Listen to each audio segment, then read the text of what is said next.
A dented gray minivan sat between two freshly waxed Mercedes like a bruise on clean skin. Its rear bumper was held on with zip ties. A child's drawing of a moose taped crookedly to the inside of the back window smiled outward at no one in particular. Crumbs from a Tim Hortons breakfast sandwich dusted the passenger seat beside a worn leather portfolio stuffed so thick the zipper no longer closed. The van's engine ticked in the November cold, still cooling, still settling, the way old machines do when they finally get to stop moving. 14 minutes later, a uniformed security guard slapped an orange violation sticker across the windshield and called for a tow.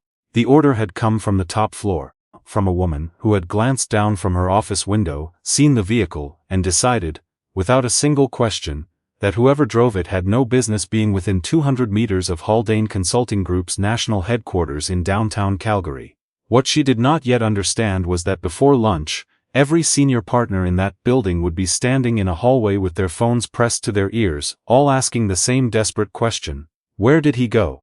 That part comes later. Noel Bryce woke at 4:47 that morning, 13 minutes before the alarm. He always did. His body had forgotten how to sleep past 5. 3 years of solo parenting had reprogrammed him at a biological level, the way shift work reprograms nurses and firefighters, not gently, not voluntarily but completely. He lay still for a moment in the dark of his small rented bungalow in Inglewood, listening. Down the hall, his daughter Sophie, 7 years old, was breathing in that heavy, unbothered rhythm only children can manage.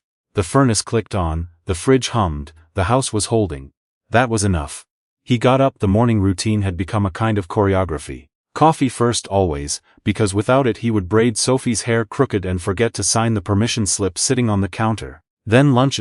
Sophie wanted the same thing every day. Turkey and cheese on white, no mustard, apple slices and exactly 4 cookies. Not 3, not 5, 4. Noel had learned not to negotiate with a 7-year-old about cookies before sunrise. He set out her clothes, checked her backpack for yesterday's crumpled homework, found a note from her teacher that he had missed. Sophie had bitten another kid on Monday. Not hard, the teacher wrote, but still. A conversation was needed. Noel sighed and tucked the note into his back pocket. One more thing. His wife Lauren had died in a cycling accident on Bow River Pathway 3 years and 4 months ago, a distracted driver turning right on a red light. That was the whole story. There was no complicated medical history, no long illness, no time to prepare. Just a Tuesday afternoon, a phone call from Foothills Medical Center, and a silence that moved into the house and never left. Lauren had been the organized one, the planner. A person who kept the calendar color-coded and the bills sorted and the social life functioning. Without her, Noel discovered how much of adult life is logistical, how many small systems a household runs on, and how quickly those systems collapse when one person disappears. He had managed, barely. He freelanced as a mechanical systems engineer, HVAC design, building envelope analysis, energy modeling, unglamorous work but steady enough when the contracts came.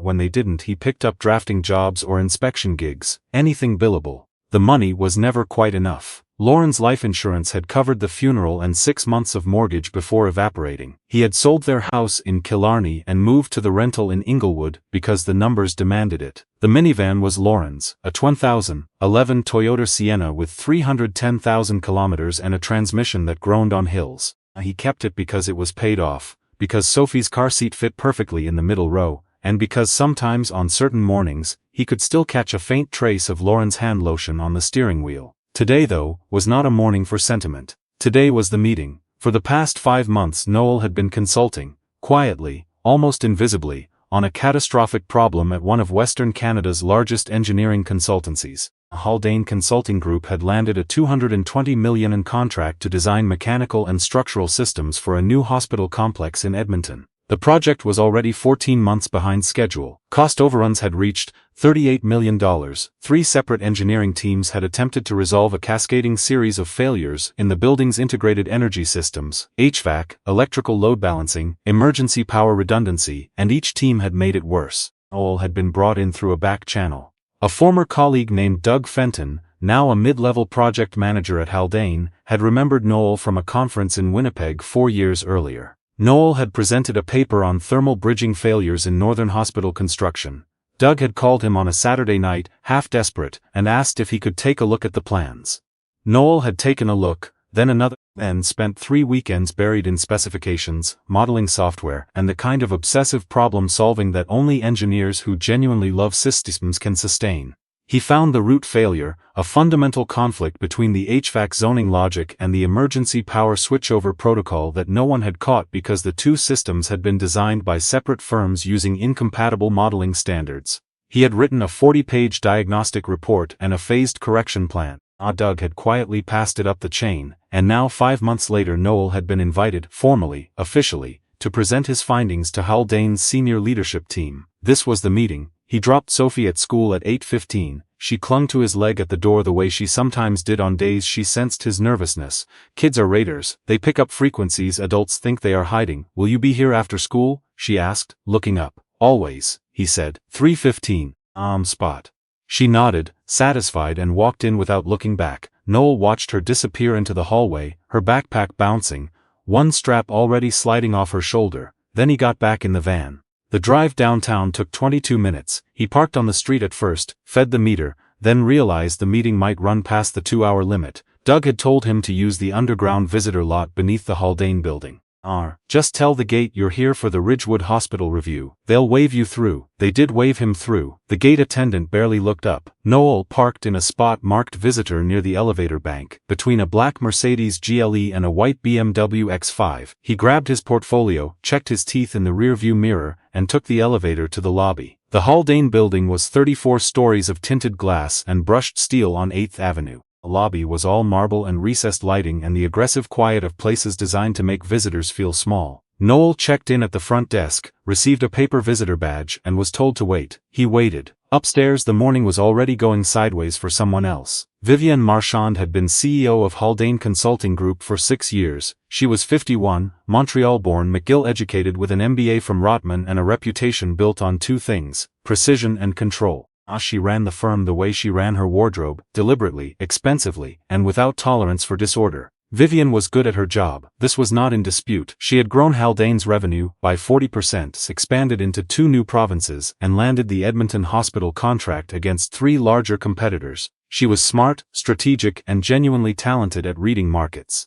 But she had a flaw, the kind that doesn't show up in performance reviews because no one senior enough to notice it wants to name it. She judged surfaces. Not consciously, not maliciously, but consistently, the way a person's shoes looked, the car they drove, the weight of their business card stock, the neighborhood they mentioned living in. These details filtered through Vivienne's mind automatically, assembling a verdict before any conversation began. She did not think of this as prejudice. She thought of it as pattern recognition, experience, standards. At 8:40 that morning Vivienne stood at her corner office window, coffee in hand, reviewing the day's agenda on her phone. She glanced down at the visitor parking level visible through the glass atrium that connected the tower to the underground structure. The angle gave her a partial view of the lot. She saw the minivan, gray, dented, zip ties on the bumper, a child's drawing in the window, parked between 2 executive vehicles like a shipping error. Her mouth tightened. She called building security. There's a vehicle in the visitor lot that doesn't belong there. Gray minivan, older model, I want it removed. If the owner is in the building, direct them to street parking. The security supervisor hesitated. Ma'am, the visitor lot is open to anyone cleared at the gate. I understand the policy. I'm asking you to make a judgment call. That vehicle is not consistent with the professional standard of this building. Handle it, please. She hung up. It took 11 minutes. By 8:51, a tow truck from a contracted lot management company had arrived in the underground parkade. By 8:58, Noel's minivan, Lauren's minivan, was being winched onto a flatbed. Noel knew none of this. He was still in the lobby, reading a framed article about Haldane's community involvement, rehearsing his presentation points in his head. 9:04, a junior assistant appeared and led him to the elevator. 32nd floor, corner boardroom. The room was large, cold, and expensive. Floor-to-ceiling windows overlooking the Bow River and the distant Rockies. A long table of polished walnut, 12 leather chairs, 10 of them occupied by people in suits that cost more than Noel's monthly rent. Laptops open, water bottles aligned, the quiet hum of institutional authority. Noel was wearing a blue button-down shirt he had ironed that morning, dark gray trousers he had owned for 4 years, and brown shoes that were clean but visibly worn. He carried his leather portfolio and a USB drive containing his presentation files. No one offered him coffee. A few heads nodded vaguely in his direction. One woman glanced at his visitor badge and looked away. Doug Fenton, seated near the far end, gave him a small, encouraging nod. Vivienne entered 2 minutes later. A tailored charcoal suit, silver watch, the posture of someone who expected rooms to reorganize around her arrival. She sat at the head of the table without greeting anyone specifically, opened a thin leather folder and said, "Let's begin." The first 40 minutes were internal updates, budget reviews, timeline projections, subcontractor disputes. Noel sat quietly through all of it, taking notes, listening to the texture of the conversation, who deferred to whom, who spoke with data, and who spoke with bluster, where the real anxiety lived. Then the room turned to him. Doug introduced him simply. "This is Noel Bryce, independent systems consultant. He's been reviewing the Ridgewood integration failures for the past several months. I've asked him to present his diagnostic findings and correction framework." Vivienne looked at Noel for the first time. Really looked. Her eyes moved quickly. Shirt collar, shoes, portfolio, badge. The assessment took less than 2 seconds. The verdict was already forming. "Go ahead," she said, the way someone says it when they expect to be unimpressed. Noel stood. He plugged in his USB drive. The first slide appeared, not a flashy graphic, not a corporate template, a systems map, dense, precise, annotated in his own hand. He began speaking. What happened next was not dramatic in the cinematic sense. No one gasped, no one slammed a fist on the table, but something shifted in the room slowly and then all at once like a weather change. Noel walked the room through the failure chain. He started with the HVAC zoning model. Haldane's team had used a simplified load distribution that didn't account for the hospital's asymmetric wing geometry.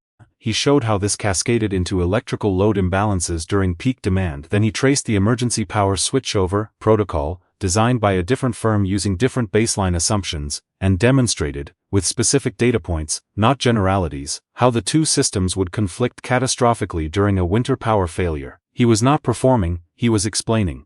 The way a surgeon explains what they found when they opened someone up, calm, specific, without ego. He used no jargon he didn't immediately clarify. He answered questions without defensiveness. When one partner challenged a projection, Noel pulled up the modeling data and walked through it variable by variable until the challenge dissolved. By the 20-minute mark, 3 executives had stopped looking at their laptops. By 30 minutes the room was silent except for Noel's voice and the occasional scratch of a pen.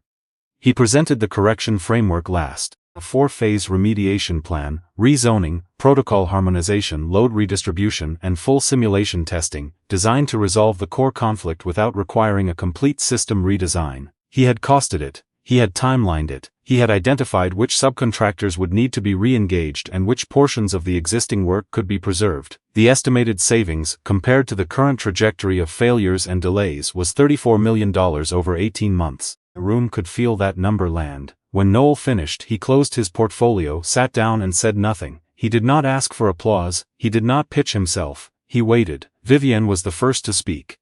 "How long have you been working on this?" 5 months on the diagnostic. The correction plan took an additional 3 weeks. "And your background, where were you before this?" "Independent consulting. Before that I was with Stantec for 8 years. Mechanical systems group, mostly healthcare and institutional projects."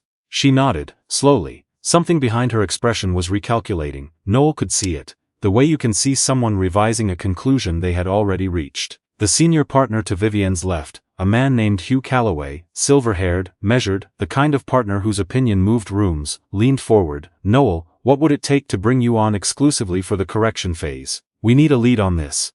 Someone who understands the full system." Noel considered the question carefully. "I'd need to see the terms. I have capacity, but I also have commitments. I'm a single parent, my daughter is 7 and my schedule has constraints. If the arrangement allows for flexibility, I'm open to discussing it." Hugh nodded. "Understood. Let's talk specifics after this meeting." More questions followed. Contractual details, technical clarifications. Each one Noel answered with the same unhurried steadiness. The room had shifted around him, not with fanfare or sudden revelation, but with the slow, undeniable recognition that the person sitting in front of them in worn shoes, a 4-year-old shirt, was the most competent person who had touched this project in over a year. Then Noel looked at his watch. 11:15. He had been in the building for over 2 hours. Sophie's pickup was at 3:15, but he had planned to leave by noon to handle groceries and the laundry he had abandoned last night. "I should wrap up shortly," he said. "I need to get going before long." He stood, gathered his portfolio, and reached for his phone to check the parking meter. Then he remembered, he had moved the van to the visitor lot. No meter to worry about. "I'll head downstairs," he said to Doug. "Thank you for the opportunity." Doug walked him to the elevator. They shook hands. Noel pressed the button for the parkade level. When the doors opened underground, he turned left toward the spot where he had parked. The spot was empty. He stood there, portfolio under his arm, staring at the oil-stained concrete between the Mercedes and the BMW. For a long moment his brain simply refused to process the information. He had parked here, he remembered the spot, he remembered locking the door, he remembered the child's drawing in the back window, a moose Sophie had drawn in September, the one she insisted on keeping displayed because she said it was the best moose she would ever draw. He walked the row, then the next row, then back. The van was gone. A security guard was standing near the elevator bank. Noel approached him. "Excuse me, I parked a gray minivan here this morning, visitor spot. It's not there." The guard's expression shifted, not surprise, but recognition. Uncomfortable kind. "Sir, that vehicle was removed earlier this morning." "Removed?" "Towed, on instruction from management. If you want I can give you the impound lot information." "On whose instruction?" The guard hesitated. "I'm not able to say specifically, sir. It came from upstairs." Noel felt it then. Not anger, not yet, something older, heavier, the specific weight of being dismissed without being seen. He knew this feeling. He had felt it at parent-teacher meetings where other parents assumed he was the babysitter. At the bank when the advisor talked to him like he was financially illiterate. At the playground when mothers moved their children slightly farther away from the widowed dad sitting alone on the bench.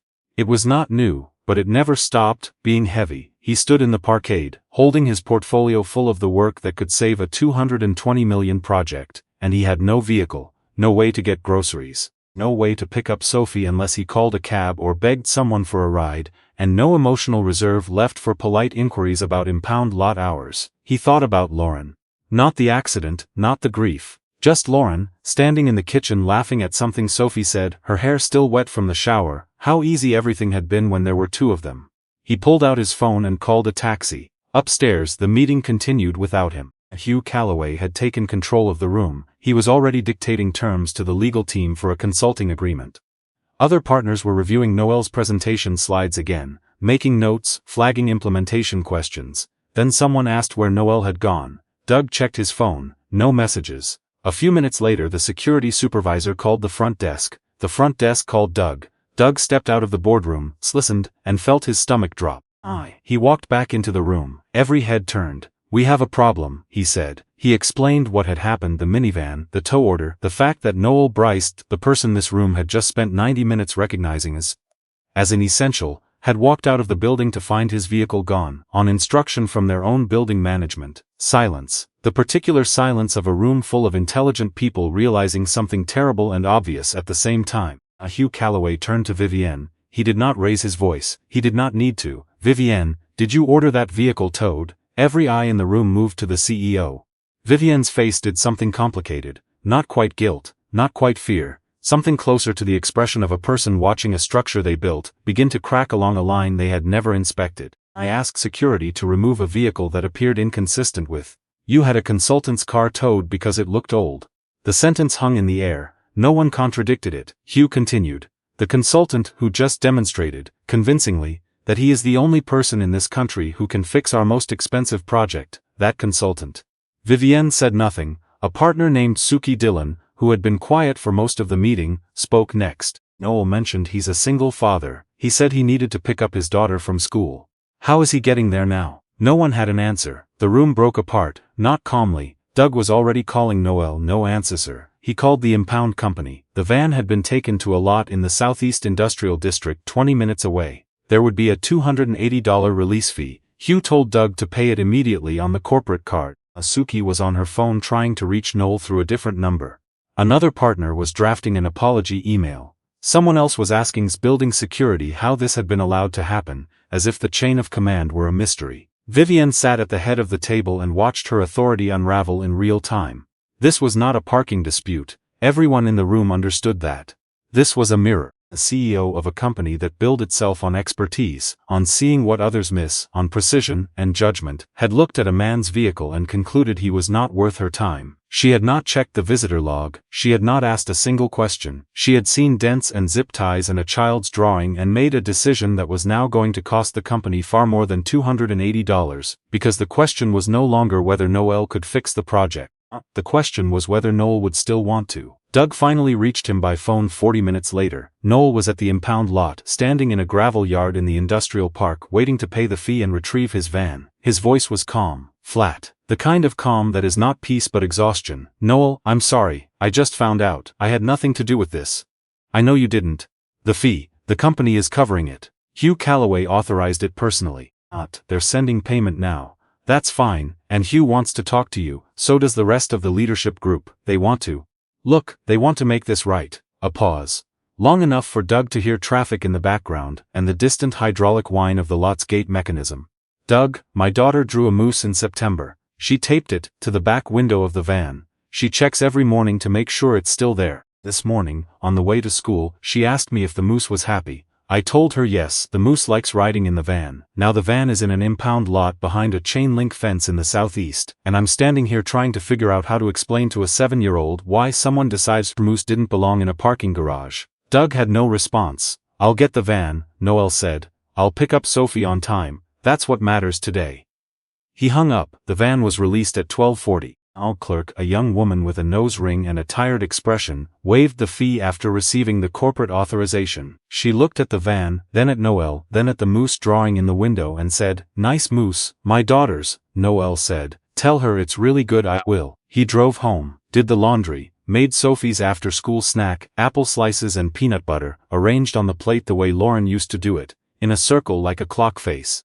He picked Sophie up at 3:15, same spot, same routine. She climbed into the van, checked the moose drawing and said, "He's still there," Noel confirmed. That evening after Sophie was in bed, Noel sat at the kitchen table with a cup of tea that had gone cold. His phone had 14 missed calls, 8 voicemails, 6 emails, all from Haldane. He read none of them. He looked at the leather portfolio on the counter, 40 pages of diagnostic work, 3 weeks of correction planning, 5 months of quiet, invisible expertise, the kind of work that doesn't announce itself because it doesn't need to. He thought about what Lauren would say. She would probably laugh first, because the absurdity of the situation would hit her before the injustice, then she would get serious and say something practical, the way she always did. Don't let pride make the decision, let the math make the decision. The math was clear. His contract would change their lives, pay off the last of the medical debt, start Sophie's education fund, fix the van properly, new transmission, new bumper, proper rust treatment, maybe even move to a slightly bigger place, one with a backyard where Sophie could have a dog. But the feeling in his chest was not about math. The next morning, Hugh Calloway called personally. Noel answered. Hugh did not begin with small talk. "Noel, what happened yesterday was unacceptable. I want you to know that the board has addressed it directly with Vivienne. This was not a company decision. It was a personal judgment call made by one individual, and it was wrong. I appreciate you saying that. I also want to be transparent with you. We need you on this project, not as a favor, not as damage control. We need you because you are frankly the best person we've seen for this work in 20 years, and if we lose you, this project will likely fail. I want to discuss a consulting agreement. Proper terms, proper compensation, proper flexibility for your family commitments, but only if you're willing." Noel was quiet for a moment. "Hugh, can I ask you something?"